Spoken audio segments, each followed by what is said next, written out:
C'est l'Adosphère. L'émission francophone qui parle aux ados. Bonjour à toutes et à tous, ravi de vous retrouver pour cette nouvelle édition de C'est l'Adosphère. Et pas des moindres, puisque c'est déjà la 10e édition de C'est l'Adosphère, 10e fois qu'on se retrouve pour parler d'actualité et de fun. À hauteur d'ados, d'adultes, enfin bref, qui que vous soyez, vous pourrez nous comprendre puisque les sujets sont adaptés, en particulier aux ados, mais intéressants pour tous les âges. Et vous pouvez nous retrouver en direct tous les mercredis à 18h, en rediffusion tous les samedis à 13h ou encore en podcast sur Spotify. Si vous tapez la lettre C, L'_Adosphère, eh bien vous pourrez nous retrouver, vous pourrez trouver aussi tous les podcasts des émissions précédentes. Et je suis ravie de vous retrouver cette semaine pour une nouvelle édition. La semaine dernière était un peu spéciale puisque c'était le lancement des Jeux Olympiques d'hiver de Milan-Cortina. Alors on va en reparler évidemment un petit peu cette semaine, évidemment on peut pas y couper, c'est dans l'actualité, c'est les sujets dont on parle tout le temps. Alors on va en reparler un petit peu cette semaine, mais pas que. Et on va d'ailleurs commencer par parler des actualités. C'est On Air dans l'Adosphère. Adosphère. Un point sur l'actualité de la semaine. Et pour commencer ce point sur l'actualité, j'ai envie de commencer par une bonne nouvelle parce que ça met toujours de bonne humeur quand on apprend des choses comme ça. Et cette semaine, il va s'agir d'une recherche qui a été faite et qui démontre des résultats très positifs pour l'humain. C'est le flash bonne humeur, la bonne nouvelle de la semaine. Et ces résultats, ce sont les résultats d'une recherche qui a été élaborée depuis 2022 dans plus de 200 pays à l'aide du Centre international de recherche sur le cancer et de l'OMS, l'Organisation mondiale de la santé. Le but, c'était de comprendre d'où venaient les cancers et lesquels pourraient être potentiellement évitables, car ils sont avec des risques modifiables, c'est-à-dire des facteurs de risque qui peuvent disparaître si on fait attention, et on peut réduire, nous, êtres humains, nous-mêmes, notre risque d'avoir un cancer. Et pour cela, il y a des choses qu'on peut enlever de notre vie pour pouvoir avoir justement moins de risques d'avoir un cancer dans notre vie. Par exemple, le tabac, l'alcool, le surpoids, le manque d'activité physique, la pollution de l'air que l'on provoque par les activités humaines notamment, et certaines infections qui sont transmissibles, et si on fait plus attention à ne pas se transmettre, effectivement, il n'y aurait pas de cancer qui se développerait. C'est notamment toutes ces choses-là qui peuvent, entre autres, entraîner des cancers du poumon, de l'estomac ou encore du col de l'utérus. Et la recherche montre que en évitant tout un tas de contenus et d'agissements qui peuvent être risqués et nous donner les cancers, on pourrait avoir une grande chance de ne pas avoir de cancer dans notre vie. On pourrait réduire le nombre de cancers par 37 à 40%. Et le risque de cancer est peut être amoindri encore plus chez les hommes, qui pourraient éviter 45% des cancers actuellement diagnostiqués, alors que chez les femmes, seulement 30% des cancers seraient évitables. Mais bon, ça fait quand même beaucoup de raisons avoir un rythme de vie mieux pour éviter justement de tomber malade par la suite. Cette recherche, elle s'appuie sur plus de 7 millions d'études de cas de personnes atteintes du cancer, donc vraiment une étude que l'on peut croire, et c'est plutôt une bonne nouvelle. Ça veut dire que on a des chances de pouvoir réduire l'occurrence du cancer dans le monde et éviter que trop de personnes tombent malades. Et on va continuer avec l'actualité de la semaine désormais, mais ce sera pas de l'actualité en termes de santé. On va retourner un petit peu voir ce qui se passe du côté de Milan-Cortina. Le top actu. 3 actus en bref. Et nous allons donc parler d'une athlète néo-brunswickoise, Courtney Sarro, qui est athlète aux Jeux Olympiques de Milan-Cortina et qui participe notamment au patinage de vitesse et notamment en courte distance. Elle a participé mardi au relais de cette discipline en équipe et elle a gagné avec ses coéquipiers une médaille, et oui, une médaille d'argent pour leur performance. Alors on les félicite, et effectivement c'est quelque chose dont j'avais envie de vous parler parce que c'est le Nouveau-Brunswick et parce que c'est une médaille pour le Canada lors de ces Jeux Olympiques de Milan et que ça a eu lieu cette semaine, donc évidemment on avait envie d'en parler. Un autre événement qui a eu lieu cette semaine, ou plutôt dimanche soir, le 8 février, c'était le Super Bowl. C'est une finale annuelle du championnat de football américain et c'est un des événements sportifs les plus regardés au monde avec plus de 100 millions de téléspectateurs. Il y a un truc qui est connu dans cette finale, c'est la mi-temps, puisqu'il y a toujours un concert extraordinaire et cette année, eh bien, c'était en Californie et c'est Bad Bunny, un artiste portoricain qui a été choisi comme tête d'affiche et c'est vraiment historique car c'est le premier artiste latino à diriger le show. La chanson a été particulièrement ambiancée avec beaucoup d'Espagnols, de grands succès et une arrivée de Ricky Martin et de Lady Gaga, mais aussi avec une cérémonie de mariage en direct sur le terrain et surtout un message culturel fort en disant que l'Amérique, ce n'est pas seulement les États-Unis, mais bien tous les pays qu'il y a en Amérique et que ensemble, nous sommes l'Amérique, together we are America, et que l'amour est plus fort que la haine. Donc vraiment un événement sportif qui a marqué les esprits le week-end dernier. Et puis un dernier événement dont j'ai envie de vous parler parce que l'actualité cette semaine, c'est surtout des événements, et bien c'est le spectacle musical Evangeline. Ce spectacle est basé sur un poème écrit par Henry Wadsworth qui parle en 1847 d'une personne acadienne, une jeune fille qui serait nommée Evangeline. C'est un poème qui raconte notamment l'histoire d'amour entre Evangeline et Gabriel. Et cette représentation, elle est un peu partout au Québec en 2026 et ça a été reçu plutôt mitigé, mais bon, c'est quand même assez fou que une histoire d'amour acadienne qui plus est avec des acteurs acadiens dont Maud Cyr-Deschênes et Raphaël Butler arrive à percer un peu plus loin que juste l'Acadie. Alors on voulait en parler et puis surtout ça parle durant cette pièce du Grand Dérangement de 1755 et c'est toujours une bonne idée que de parler du Grand Dérangement et de rappeler ces faits de l'histoire. Place désormais à un petit débunk de l'information. Le décodeur, une info ou une infox, décryptée ou débunkée.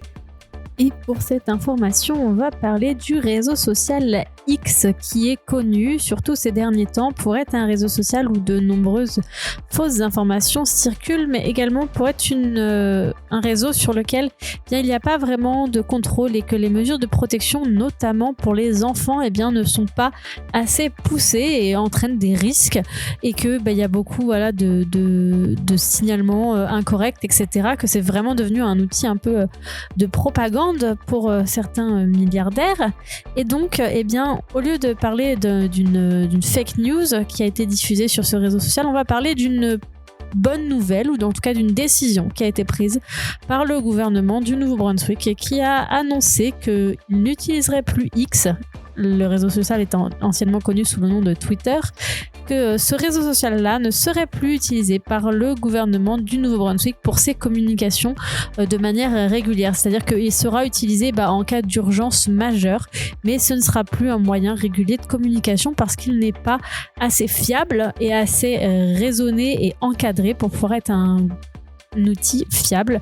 Donc c'est un nouvel engagement envers la population du Nouveau-Brunswick qui a été établi par Susan Holt et a annoncé la semaine dernière, donc je voulais vous en parler. On en a fini pour l'actualité pour aujourd'hui. On en reparlera de l'actualité la semaine prochaine, mais en attendant, on va parler un petit peu de culture. C'est l'Adosphère. Adosphère. C'est le passeport des curieux dans l'Adosphère. Le repère des recommandations culturelles. Je vous disais qu'on allait parler de culture parce que moi, c'est une de mes parties préférées de cette émission. J'aime beaucoup lire. Alors, c'est avec ça qu'on va commencer aujourd'hui. Et juste après, on parlera de musique et de sport. Alors, restez bien à l'écoute. Le coin lecture, présenté par Annette Boudreau, aide-bibliothécaire. Le livre d'aujourd'hui s'intitule Chant funèbre pour filles à l'agonie par Chérie Dimaline. Winifred n'a pas une vie tout à fait comme les autres. Elle habite dans un appartement situé sur le terrain d'un cimetière avec son père, qui travaille au crématorium. Un soir, Winifred rencontre de vrai un spectre, celui de Phil, une adolescente morte tragiquement dans le ravin qui ceinture le cimetière. Incroyable mais vrai, une amitié se lie entre les deux jeunes filles. Disponible en format papier et comme livret en ligne sur prêt numérique avec la bibliothèque Le Commandant. Et quoi de mieux après un livre peut-être un petit peu triste de se remonter le moral avec un succès de cette année, ou plutôt de l'année dernière en 2025. Oui, j'ai du mal à me dire qu'on est déjà en 2026 et qu'on est déjà en février, ok ? On va parler d'un succès sportif de 2025. C'est la pause transpi avec John Boutot, enseignant. Bon, que tu sois un fan de baseball ou pas, il s'est passé quelque chose de très spécial au Canada en 2025. Les Blue Jays, le rêve bleu du Canada. En 2025, les Blue Jays de Toronto retournent en série mondiale. Une première fois depuis leur titre consécutif en 1992 et en 1993. Avec plus de 800 points marqués en saison régulière et une rotation de lanceurs parmi les meilleurs de la Ligue américaine, Toronto est devenu l'équipe du pays, et non seulement d'une ville. De Halifax jusqu'à Vancouver, les partisans se rassemblent parce que les Blue Jays ne représentent pas qu'une ville. Ils portent les couleurs de 40 millions de Canadiens. En 2025, le baseball canadien retrouve sa place sur la scène mondiale. Et maintenant, on va parler de quelqu'un d'autre qu'on aimerait bien retrouver sur la scène mondiale parce qu'elle déchire tout quand elle passe sur scène.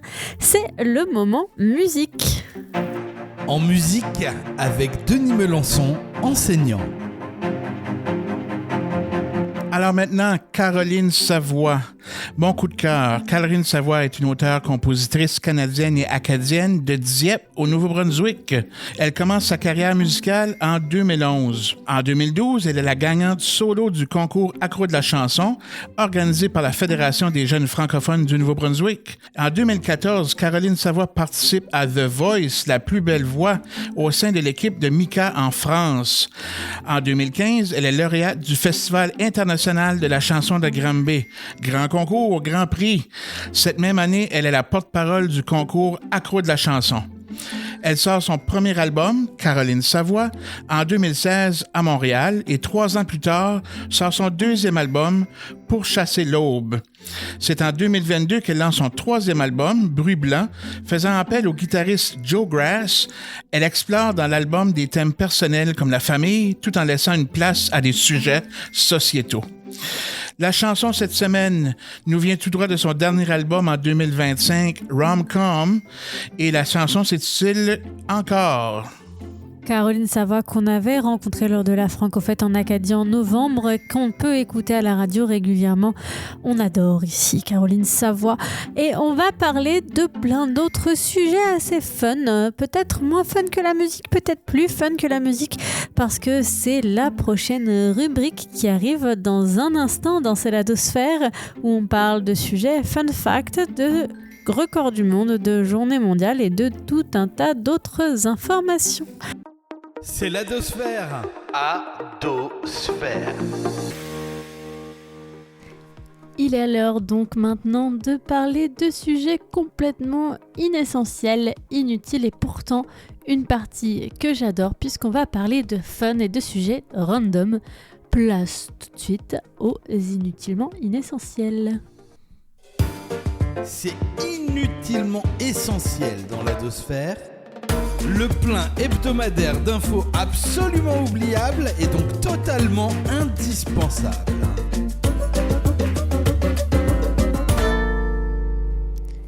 Et on va commencer par un truc que j'adore, c'est le moment vocabulaire avec un mot qui fait beaucoup de sens pour moi, qui parle tout le temps à la radio, qui parfois dit des choses qui n'ont aucun sens. Voici maintenant le dictionnaire des bizarretés présenté par Fabien Kokolkov, enseignant.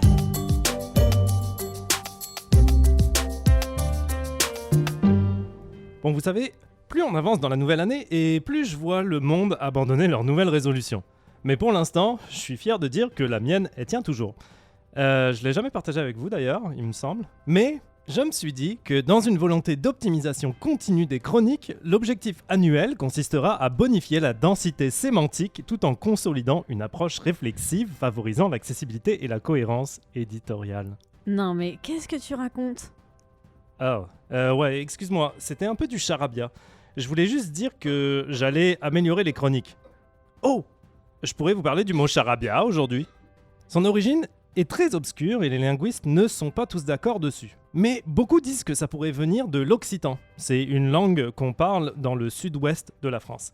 Alors ça viendrait du mot charabarat, où charar veut dire parler et barat veut dire faire du troc ou échanger. Donc quand on les met ensemble, ça voudrait dire littéralement faire des échanges de paroles, tout ça dans le but de tromper quelqu'un. Alors le charabia, c'est quelque chose d'assez dangereux, souvent utilisé par des personnes malhonnêtes. Par exemple, certains vendeurs ou des figures politiques ou des scientifiques vont utiliser du charabia pour paraître très intelligents. On est impressionné par les mots qu'ils utilisent et on a peur de poser des questions pour ne pas paraître stupide. Mais très souvent, le charabia est utilisé pour paraître plus intelligent qu'on ne l'est vraiment.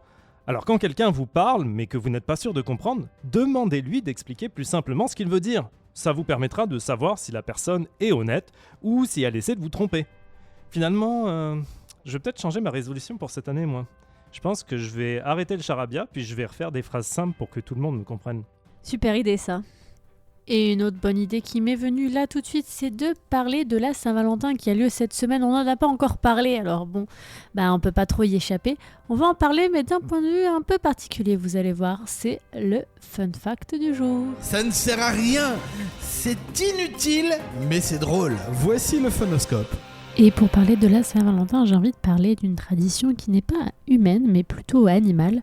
Et oui, chez les manchots, il y a une tradition qui est que le mâle sélectionne un caillou et l'offre à la femelle pour la séduire et pour l'inviter à fonder un foyer. En fait, ce caillou, il devient la première pierre de leur nid quand ils créent un nid. Et ensuite, les manchots, ils restent ensemble toute leur vie. Donc c'est vraiment un signe d'amour. Et c'est devenu même une tradition qui s'appelle le pebbling, qui est un terme qui a été inspiré par cette tradition de partager des cailloux entre partenaires. Alors j'espère que vous allez faire pareil, offrez des cailloux à vos partenaires pour la Saint-Valentin. C'est bizarre, mais bon, waouh. Je reviens sur mon idée, offrez autre chose à votre partenaire sur la Saint-Valentin. Les exploits fous. Les exploits fous. Des records du monde qui n'ont aucun sens. Et on est passé directement au record du monde. Pourquoi ? Eh bien parce que le record du monde a un petit rapport avec notre précédent sujet, puisqu'on va parler de cailloux également. Le record du monde dont on va parler aujourd'hui, c'est le record du monde de ricochet. Vous savez, c'est quand on fait rebondir un caillou sur l'eau plusieurs fois. Et il a été réalisé, ce record du monde, en 2013, dans la forêt nationale d'Allegheny, en Pennsylvanie, donc aux États-Unis, par un Américain qui s'appelle Kurt Steiner, qui a réussi à faire 88 ricochets d'affilée avec plusieurs centaines, plusieurs dizaines de mètres d'affilée faits en ricochet avec des cailloux. C'est assez impressionnant. Moi, je pense que je peux en faire 2 des ricochets et encore. Même pas sûr que j'y arrive. Alors du coup, je suis forcément très impressionnée par la performance.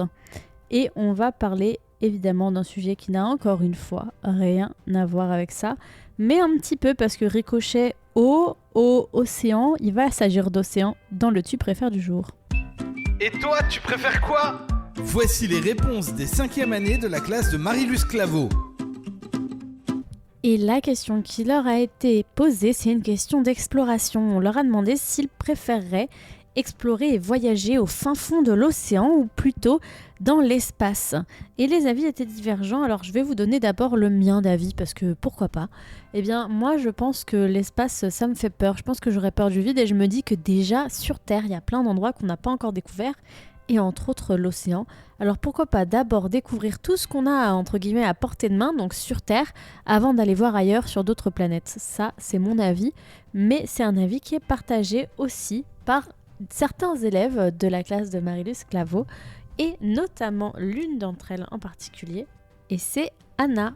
Je voudrais explorer le fond de l'océan parce que on sait pas beaucoup comme de le fond de l'océan, car il pourrait avoir comme des cool et choses. Et d'autres étaient plutôt team voyager, explorer dans l'espace, et c'est le cas notamment de Jasper. J'aimerais aller je veux aller voir comme les autres planètes et je veux voir comme plus comme les planètes plus fort. Et d'ailleurs, dans l'espace, il y a de nombreuses personnes qui y vont chaque année, ce sont les astronautes. Et parmi ces astronautes, il y a des femmes. Et vous allez voir, ça va être la question de la journée mondiale d'aujourd'hui. 7 jours dans une semaine, mais une journée mondiale mise à l'honneur. Et oui, je vous disais notamment qu'on allait pouvoir parler d'astronautes et qu'il y avait plein de femmes qui le faisaient. Alors pourquoi je vous ai dit ça ? Parce que la journée mondiale d'aujourd'hui, c'est la journée qui a eu lieu mardi, le 11 février. C'était la journée internationale des femmes et des filles de sciences. C'est une journée qui est organisée par les Nations Unies dans le but d'envisager et d'améliorer l'accès aux femmes et aux filles au monde des sciences parce que souvent, l'équité elle n'est pas respectée et les femmes et les filles ont plus de mal à accéder à des carrières scientifiques et des carrières poussées dans ce domaine-là. Et donc c'est une journée mondiale qui a pour but de les encourager à se lancer dans ces carrières-là. Et il y a eu des commissions pour parler des conditions de la femme dans ces carrières-là. Et on peut parler de nombreuses femmes et filles de sciences connues dans le monde. Et je parlais tout à l'heure d'astronautes parce que il y a eu des femmes astronautes évidemment et notamment 2 femmes canadiennes, Roberta Bondar en 1992 et Julie Payette en 1999 et en 2009.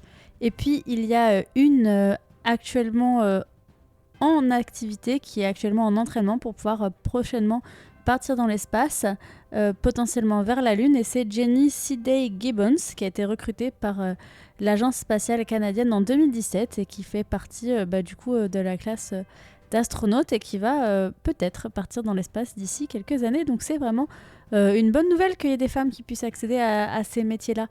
Et d'ailleurs, en parlant de métier, on va découvrir non pas un métier, mais une nouvelle personne dans la prochaine partie, puisqu'on va partir en visite en Acadie.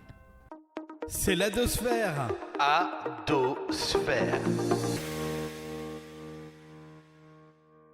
Et voilà qu'on se retrouve pour cette dernière partie dans laquelle on va partir en voyage, en visite aux 4 coins de l'Acadie.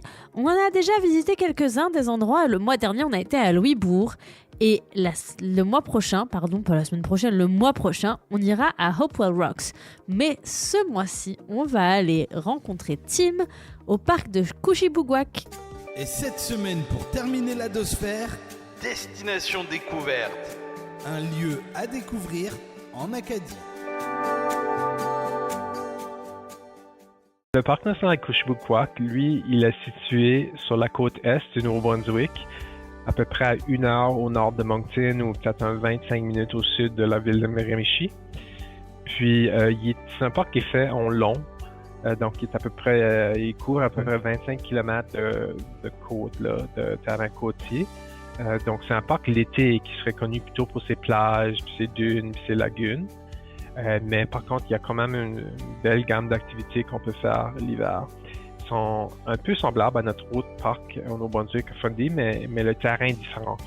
Couchibougouac, c'est beaucoup plus plat. Donc, on peut faire les mêmes activités. Donc, je pense à la raquette, la marche, le ski de fond ou bien le vélo, le fat bike. C'est toutes des activités qu'on peut aussi faire au parc Couchibougouac, mais le terrain va être beaucoup plus plat, beaucoup plus facile. Donc, pour les débutants, c'est un bel endroit. Et en fait, le réseau de ski de fond est un peu plus élaboré au parc Couchibougouac. On a 15 km. Donc, une partie de ça, c'est pour le style classique. Une autre partie, c'est pour le style de patin. Donc, les skieurs, mais Couchibougouac, vu que c'est un parc qui est un peu plus au nord, il y a tendance, parfois il va pleuvoir dans le sud de la province, et rendu à Couchibougouac, c'est de la neige. Donc, l'accumulation de neige est normalement plus intéressante au parc Couchibougouac, mais ça varie. Et dans les dernières années, ça a été difficile, mais de façon générale, la neige est au rendez-vous dans le parc Couchibougouac, ce qui fait pour des très bonnes conditions pour le ski de fond en particulier. Donc, c'est un parc qui est connu pour ça. On a des bonnes pistes de ski de fond et la belle équipement pour les entretenir. Une autre activité qui est assez populaire avec les familles au parc Couchibougouac, c'est la luge ou le toboggan. Donc, si vous avez, je sais que c'est des ados qui sont à l'écoute, là, si vous avez des petits frères, des petites sœurs, là, vous voulez les amener pour passer une avant-midi ou une après-midi à Couchibougouac, on peut se rendre jusqu'à l'abri Patterson. C'est une belle petite marche où on peut aller en ski, on peut y aller en raquette, mais c'est un petit 2 km, ça prend pas énormément de temps, peut-être 30 minutes max. Puis on arrive à un beau petit refuge où il est chauffé au poêle à bois. Et derrière, il y a une belle petite colline où on peut s'amuser là, vraiment parce que ça glisse vite. Puis on laisse même souvent des toboggans sur place pour ceux qui n'en auraient pas, mais normalement on apporte sa propre toboggan. Donc ça, c'est populaire aussi au niveau des familles. Donc ouais, c'est ça. On a 2 parcs au Nouveau-Brunswick, puis je te dirais que ce qui les différencie, les activités qu'on peut faire sont les mêmes, mais le type de terrain, ce qu'on peut voir est un peu différent aussi. Ça a été choisi, j'imagine, pour ces plages, ces îles barrières, les lagunes. Donc on a des immenses dunes de sable, en fait, qui se sont formées, puis on a protégé 25 km de côte. Et ça protège les grandes marées, les vagues d'arriver sur Terre. Donc c'est un écosystème super important. Et ça fait aussi que beaucoup d'oiseaux choisissent de nicher dans cette région. Donc ça, c'est tout l'été pour sa valeur écologique. L'hiver, on verra moins ces oiseaux, puis on verra moins cet environnement parce que le ski, le vélo, la marche, la raquette, ça se fait tout un peu dans les terres. Mais on va voir quand même d'autres, si on est chanceux, on va voir d'autres faunes. On pourrait voir des loutres, on pourrait voir quoi d'autre? On pourrait voir chouettes, par exemple, ou ce type d'animaux, un renard. C'est tous des animaux qu'on pourrait, si on a la chance, voir l'hiver. Donc, c'est un peu différent comme expérience l'hiver. Mais moi, ce que j'aime faire, ce que j'aime, c'est que sur le réseau de pistes à Acushibouquoc, il y a en tout, je pense qu'il y a 4 ou 5 refuges. Donc, si on est en forme, on peut marcher ou faire de la raquette, ou moi, dans mon cas, c'est du ski de fond, d'un refuge à l'autre. Donc, on amène son lunch pour la journée, même un paquet de cartes, puis on fait quelques kilomètres de ski, on s'arrête, on mange, on boit, on joue, puis on repart comme ça. Donc, ça fait une super belle journée. Puis, il n'y a rien de mieux que quand la neige a tombé le jour d'avant, puis elle se dépose elle est encore sur les branches des arbres, puis là, le soleil est sorti, puis c'est juste vraiment magique, c'est presque féerique, là. Donc, moi, c'est ce que je dirais pour convaincre les gens de venir au parc Acushibouquoc l'hiver, c'est de voir cette journée-là après la tempête, là, c'est la plus belle. Puis, avec le climat qu'on connaît aujourd'hui, c'est vraiment l'habitude qu'il faut prendre, c'est d'en profiter. Il neige, le lendemain, on va skier parce que 2 jours plus tard, ça pourrait être autre chose.